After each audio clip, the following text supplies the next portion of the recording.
UFOs are a genuine mystery, but are they nuts and bolts craft from other worlds, or are they some sort of energy manifesting from the Earth? Are they intelligent life forms that we've always seen and always interacted with? Many ufologists, those who carefully study the phenomenon, believe that a lot of reported UFOs are actually Earthlights, a plasma-based energy that interacts with its observers. But perhaps they're both physical craft as well as an energy manifestation thought to be composed of plasma. Many of those who study the phenomenon know that the majority of sightings are essentially unusual light formations and that the vast majority of UFO reports are explainable. Back in the 1970s, I was a believer in what was known as nuts and bolts flying saucers, which I believed came to this planet by conventional means and visited us and were bringing entities within these craft, and they would do whatever they needed to do and disappear off to wherever they came from. But over the years I became increasingly aware that this solution was inadequate, not just from the point of view of the logic behind it. I mean, I was beginning to see less and less evidence for hard nuts and bolts spacecraft. For several years, Andrew Collins, Dr. Laura Little, and I have traveled to numerous places where we've attempted to identify the unusual lights seen to manifest in the same places again and again. We spent considerable time in England at Hotspots, places where the lights are frequently seen. This place is a hotspot for Earthlight UFO activity. Lights have been seen on the top of Nell's Pike up the top here, and also along the ridge here, so-called Brahma's Edge, and further out into Shining Cloth and other sites along here. They've been witnessed by drivers along the road. They've been witnessed by drivers on the other road, on the other side of this reservoir that runs through the Longdale Valley, and they've been seen so many times that it's become known as the Devil's Fires. The Devil's Fires are what's seen here, and there's absolutely no explanation for it. And it's the type of phenomena that you would associate with UFOs wherever you were in any part of the world. This is the site of one of the most famous cases of Earthlights, mysterious lights being seen in the Dovedale Valley. A couple of guys came to this actual location. They mentioned being by the stepping stones, which is to my left, and seeing two globes of light, two large globes that approached from my right and were visible for some time, and they seemed to interact with each other, these globes. They went up and down, sideways. They seemed to be playing with each other in an intelligent way, and these guys eventually just left, and they told their folks, they told their friends, they ridiculed them, so they came back here and saw two further globes. They saw one, and then they saw another one on the way back to the car park. So there's no question that this is a very important place to see these mysterious lights. There's something special about this place.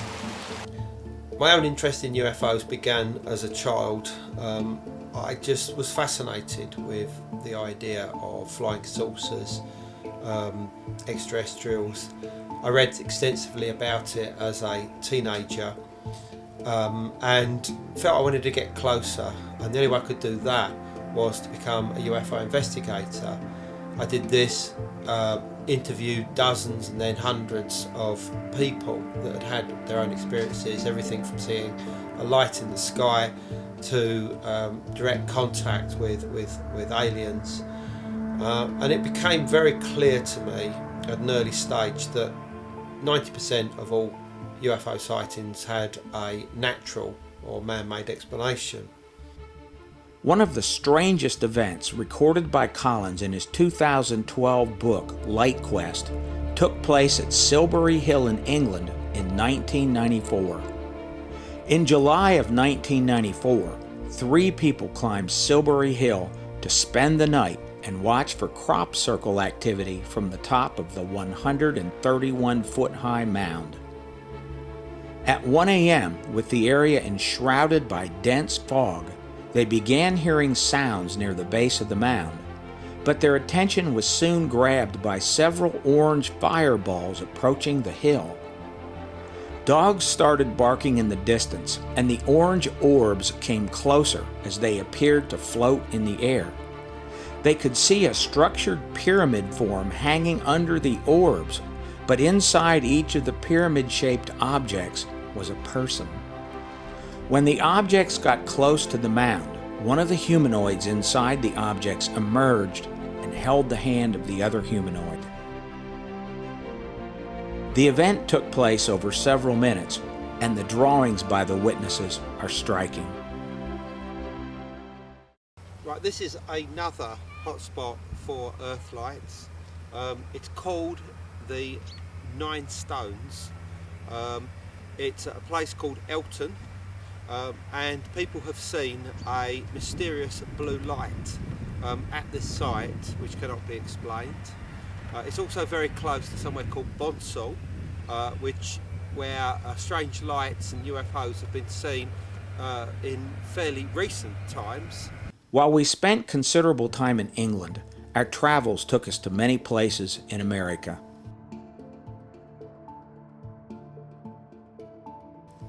One of the most interesting sites was at Marfa, Texas.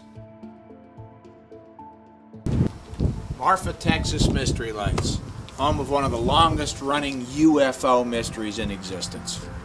Here, we watched and filmed the famed Marfa lights with a night vision camera.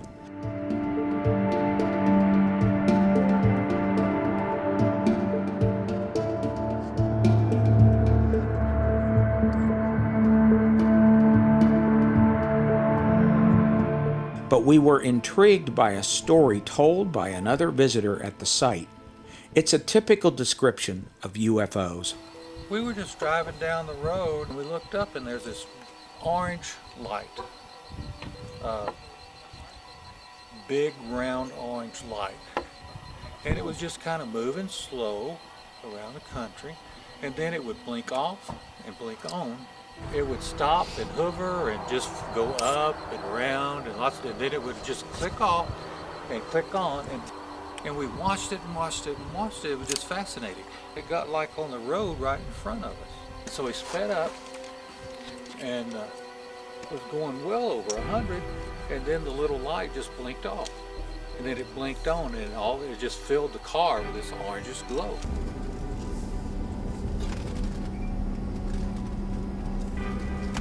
Did you see that?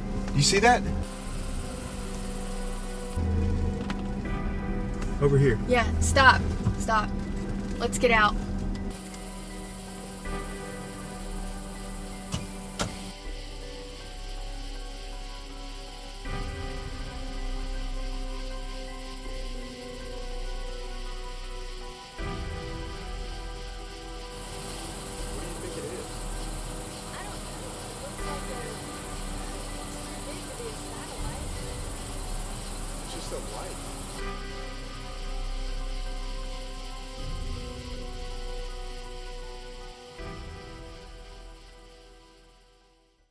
There are a lot of ancient accounts of strange phenomena of this sort that were at the heart of religious accounts. The UFOs, the light phenomena that people have observed down through the ages. There were religious revivals, like in Ireland, I think back in 1859, where thousands of people saw these luminous cloud-like forms that would come and hover over the revivals. In Wales back in 1905, there was, I think, Mary Jones, who was at the center of this revival, and she was communicating with the angelic beings, and people were seeing over these revivals these strange lights, and even one instance of 2 men, I believe they were reporters, and there was this dark, evil-looking figure that appeared suddenly along the roadside, and this star-like form come along, stopped, and this beam of light came down from it, struck this figure, and it just disappeared. And this was all part of the published reports back in 1905. And so you look at these reports and you say, well, back in those days it was strictly a religious good versus evil context. Nowadays we would have been associated with the classic UFO phenomena. It is possible that in ancient times we were visited on Earth by alien species in one form or another. This is always something which we should never dismiss, I don't think. However, what is going on today, the manifestation of UFOs, mysterious lights, I don't believe has anything directly to do with alien beings or whatever coming from the stars. So, what can we make of the UFO phenomenon with its strange beings, odd lights, and the many reports of crashed saucers and alien recoveries? Is it all a massive hoax, mass hysteria, genuine alien visitation, or just plasma manifesting and somehow affecting the witnesses? Perhaps it's all of these. The Native Americans spoke of a trickster. It's a spiritual force that uses the underlying characteristics of humans to fool us into seeing something that really isn't there. The trickster element is very prevalent in the phenomenon. In fact, I've heard people who got involved in it saying, I don't know what to believe anymore. I know the trickster element's real, he says, but I'm really not sure where God and the angels really fit into this, because they become involved so much at that other end of the pool. I think when you get into a lot of the ancient traditions and the shamanic traditions, which is very ancient there, its roots going way, way back, and you realize that the goal is to try to get past the tricksters, because they're going to be there trying to, trip you up from the very beginning. And if your path is actually the right path, if your head and your heart are in the right place, then you can, go on perhaps to a higher level of understanding and awareness. But you have to be aware of what's surrounding you, that there are sharks all over the pool. It would appear that actually the phenomena is what people get all enmeshed with, tangled up in, are the trickster elements, because they get off on the proverbial wild goose chase of looking for this alien underground base over here, or even hanging out at Area 51, which is a huge waste of time. When actually, if you take a comprehensive global and historical perspective, then I think you can start to see the pieces that you really need to focus on. So some of them appear to be very solid, substantial. Some of them appear to be balls of energy. The perception altered by these experiences, entering an altered state of consciousness, and you're seeing what looks like a metallic craft, or it's actually just some form of energy, but it's creating the perception in you that you're observing something different than what's really there, because it's creating a frame of reference you can accept, and it doesn't really want to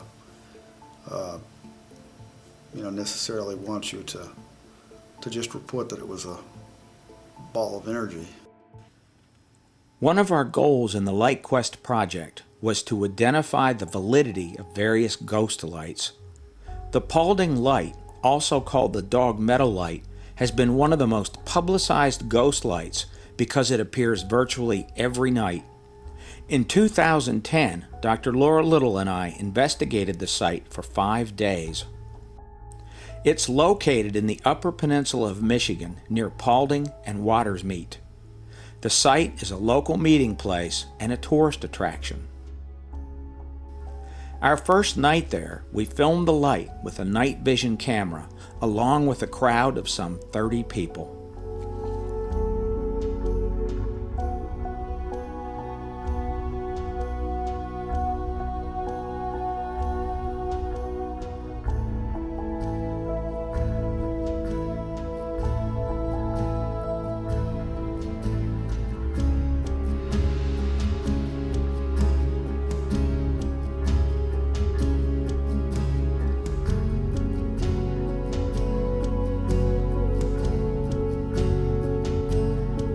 Over the next days, we used telephoto lenses on both a camera and a video camera.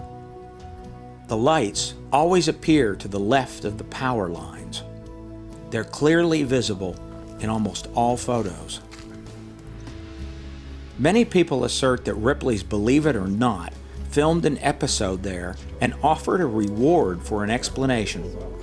An inquiry to Ripley's brought a formal reply that the assertion was completely false.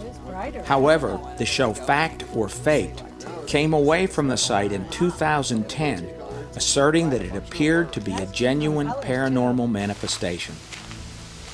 The Paulding, Michigan light has been one of the most intriguing mysteries for the last 20 years. However, I believe we found a very simple explanation for it, and one that I actually think lots of other people should have found long before we have. Back in 2003, author Dale Kaczmarek asserted that the light was caused by a refraction of car lights from a long hill located more than 5 miles in distance. Kaczmarek was correct, as have been many others who have since investigated the lights. To prove this, we filmed and photographed during the day. Cars were clearly visible, and much to our astonishment, we managed to catch a line of cars traveling to a funeral, all with their lights on. It's an interesting optical phenomenon, but not a genuine ghost light or earth light. Perhaps the greatest oddity in this affair is that we spoke to several locals and visitors, all of whom were aware that the lights were created by cars. It remains a minor tourist attraction. However, there are genuine earth lights, and in a later installment of this series, we will present some of these. Wow, look at that. That was weird. Yeah.